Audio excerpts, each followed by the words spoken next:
எல்லோருக்கும் வணக்கம். Welcome to Fathima சமையல் விலாக்ஸ். இன்றைக்கி நம்ம வீடியோவில் என்ன பார்க்க போகிறோம் அப்படின்னாக்கா, ஒரு நுங்கை வச்சு ஒரு பாயசங்க. நம்ம அடுப்பில் வைக்க போகிறதில்ல, வேக வைக்க போகிறதில்ல, எதுவுமே இல்லாமல் மிக்சியில் அரைச்சி தாங்க இந்த பாயசம் செய்ய போகிறோம். நுங்கு ட்ரிங்க்ஸ்னு சொல்லலாம், பாயாசம்னு சொல்லலாம், எப்படி வேணாலும் எடுத்துக்கலாம். இது வெயிலுக்கு இதமாக ரொம்ப சூப்பராக அல்டிமேட்டாக இருக்குங்க இந்த டேஸ்ட்டு. நான் ஆல்ரெடி இது நானே ஒன்றா ரெடி பண்ணி சாப்பிட்டு பார்த்துட்டு தாங்க இப்போ இதை நான் செய்கிறேன். அதுக்கு முதல்ல ஃபாத்திமா சமையல் விலாக்ஸை முதல் முறையாக பார்க்குறீங்க அப்படின்னாக்கா சப்ஸ்கிரைப் பண்ணுங்கள், சப்போர்ட் பண்ணுங்கள், பெல் ஐக்கானை கிளிக் பண்ணிக்கோங்க. இப்போ வாங்க வீடியோக்குள்ளே போகலாம்.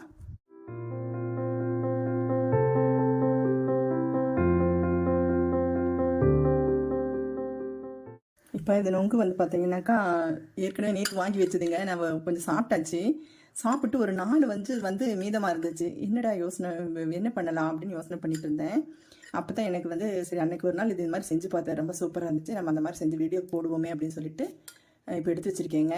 இது பாருங்கள். இப்போ கத்தியில் நான் திடீர்னு எல்லாம் ரெடி பண்ண பின்னாடி தான் எனக்கு ஐடியா தோணுதுனால உங்களுக்கு நான் அது தோல் இது பண்ணுறதை காமிக்க முடியல. நெக்ஸ்ட்டு நான் காமிக்கிறேன். இது பெரிய வேலை ஒன்றும் இல்லைங்க. கத்தியில் லைட்டாக நம்ம அப்படியே எடுத்துட்டாலே அப்படியே வந்துருங்க. கையிலெல்லாம் பிச்சாக்கா அது கச்ச கச்சான்னு பார்க்குறதுக்கு அவ்வளோ நல்லா இருக்காது. இங்கே பாருங்கள் எப்படி இருக்குன்னு சொல்லிட்டு அப்படியே எக்குடைய ஒரு இது மாதிரி இருக்குது பாருங்கள், வயிற்று கரு மாதிரி இருக்குது பாருங்கள், எவ்வளோ சூப்பராக இருக்குது பார்த்தீங்களா. இப்போ 4 நொங்கு தான் இருந்துச்சு. இதை வச்சு தான் நான் இப்போ பண்ண போகிறேன். இப்போ இது பார்த்தீங்கன்னா 4 நான் போட்டு அரைக்க போகிறதில்ல. 1 எடுத்து வச்சுட்டு 3 போட்டு அரைச்சிக்கலாம். 1 கட் பண்ணி வச்சுருவேன். அது கூட சப்ஜா சீட்ஸு, அப்புறம் காய்ச்சி ஆற வச்ச பால், அடுத்தது சர்க்கரை, இதை போட்டிருக்கேங்க. அரைக்க பாருங்க. இப்போ 4 நொங்கு இருக்கு இல்லைங்களா, இது எடுத்து வச்சுருக்கேன். இது 3 நம்ம கட் பண்ணிக்க, 4 கட் பண்ணிக்கோம். 1 தனியாக கட் பண்ணி எடுத்து வச்சுடுவோம். இது 3 கட் பண்ணிவிட்டு நம்ம மிக்ஸி ஜாரில் அரைச்சிக்கலாம். இப்படி பொடியாக இப்படி கட் பண்ணிக்கலாங்க. நம்ம அரைக்கிறதுனால இப்போ பொடியான்னு தேவையில்லை. நம்ம என்ன அரைக்கத்தானே போகிறோம், அதனால இப்படி பண்ணிக்கலாம். வழுக்குது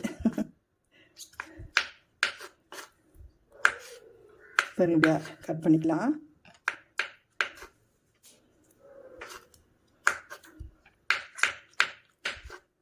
எப்படி இருக்கு பாருங்க. கையெல்லாம் சுத்தமாக கழுவியாச்சுங்க. இதை நம்ம இதையும் கட் பண்ணிக்கலாங்க. பொடியாக எந்த அளவுக்கு பொடியாக கட் பண்ண முடியுமோ கட் பண்ணிக்கலாம்.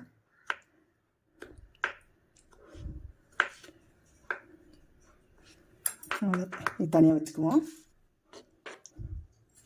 இந்த 3 நொங்கை மட்டும் நமக்கு மிக்சியில் போட்டு அரைச்சிட்டு வந்துடலாம். அது கூட சில பொருளெல்லாம் போடுறேன் பாருங்கள்.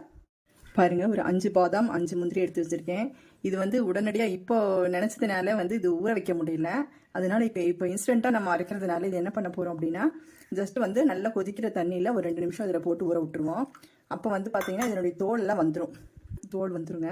தோலை எடுத்துட்டு நம்ம இதை போட்டு நம்ம அரைக்கலாம். அது போடும்போது உங்களுக்கு நான் காமிக்கிறேன் பாருங்கள். நம்ம ஃபஸ்ட்டு நம்ம இந்த நொங்கு கட் பண்ணி வச்சுருக்கோம் இல்லைங்களா, இது போட்டுக்கலாம். 3 நொங்கு 3 அளவுக்கு கட் பண்ணியிருக்கோம் இல்லைங்களா, அது போட்டாச்சு. அடுத்தது கொஞ்சமாக சர்க்கரை போட்டுக்கலாம். தேவையான அளவு நீங்கள் போட்டுக்கலாம், எவ்வளோ வேணும் போட்டுக்கலாம். நான் ஸ்பூன் அளவு இல்லாமல் ஒரு நிதானமாக போட்டுக்கிறேன். 10 அப்புறம் போட்டுக்கலாம். பாருங்கள், நுங்கு போட்டாச்சு, சர்க்கரை போட்டாச்சு. அடுத்தது ஒரே ஒரு ஏலக்காங்க.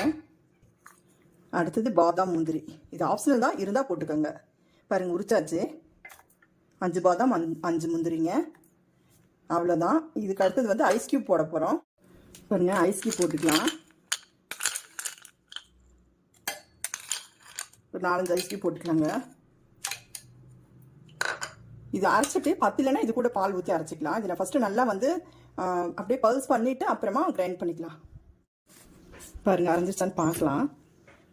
வா, சூப்பராக அரைஞ்சிச்சுங்க.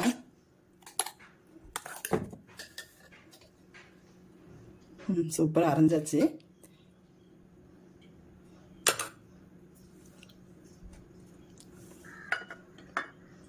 இது கூட காய்ச்சி ஆற வச்ச பால் மிக்ஸ் பண்ணிக்கலாங்க. இது கூட சப்ஜா சீட்ஸ், இது ஊற வச்சது.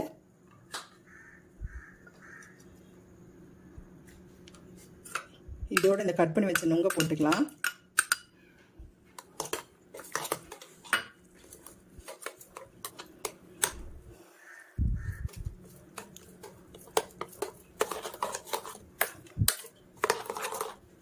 இது கூட கொஞ்சம் சால்ட் போட்டுக்கலாங்க. பாருங்கள், கொஞ்சம் ஒரு பிஞ்சு சால்ட் போட்டுக்கிறேன். இந்த இனிப்பு அப்போ தான் தூக்கி கொடுக்கும். பாருங்கள், இது கூட வந்து கொஞ்சம் வந்து நான் மாதுளம்பழம் போட போகிறேன். இது உங்களுக்கு ஆப்ஷனல் தான். கொஞ்சம் போட்டால் கலர்ஃபுல்லாக நல்லா இருக்குங்க, அதுக்காக போட்டிருக்கேன். இந்த ட்ரிங்க்கில் பார்த்தீங்கன்னாக்கா இது தண்ணி எதுவுமே நான் சேர்த்துலைங்க, பால் மட்டும்தான் சேர்த்துனேன். எடுத்து வச்ச பால் மட்டும்தான். சர்க்கரை மட்டும் நான் வந்து கூட கொஞ்சம் போட்டேன், சர்க்கரை பத்தலை அப்படின்னு சொல்லிட்டு. பாருங்கள், இந்த கன்சிஸ்டன்சி இருக்குது. இதை விட ரொம்ப தண்ணியாக இருந்தாலும் நல்லா இருக்காது. உங்களுக்கு வந்து சுகர் மட்டும் கூட குறைச்ச வேணும்னா நீங்கள் இது பண்ணிக்கலாம். எவ்வளோ அளவோ தேவையான அளவு போட்டுக்கலாங்க. இப்போ 3 நொங்கு பாருங்கள், 3 நொங்கு அரைச்சிருக்கோம், 1 கட் பண்ணி போட்டிருக்கோம். இங்கே பாருங்கள், பல்ஸாக தெரியுது பாருங்கள். இப்படி சாப்பிடும்போது வாயில் கடிப்படும்போது சூப்பராக இருக்குங்க, நல்லா இருக்கும் சாப்பிட்றதுக்கு. இது வந்து ஆல்ரெடி வந்து ஐஸ் கியூப் போட்டதுனால கொஞ்சம் கூலிங்காக இருக்குது. எனக்கு இது போதுமான அளவு. ஏன்னா எனக்கு தைராய்டு இருக்கிறதுனால நான் அதிகமாக கூலிங் சாப்பிட மாட்டேன். அப்படி உங்களுக்கு கூலிங் தேவை அப்படின்னு சொல்லிட்டீங்கன்னா இது எதுலையாவது ஒரு இதில் போட்டு பாத்திரத்தில் போட்டுட்டு நீங்கள் உள்ள ஃப்ரிட்ஜுக்குள்ளே வச்சுட்டு நீங்கள் வந்து அப்புறம் சர்வ் பண்ணி சாப்பிட்லாம். இப்போ வந்து நம்ம இதில் ஊற்றிக்குவோம் டம்ளரில்.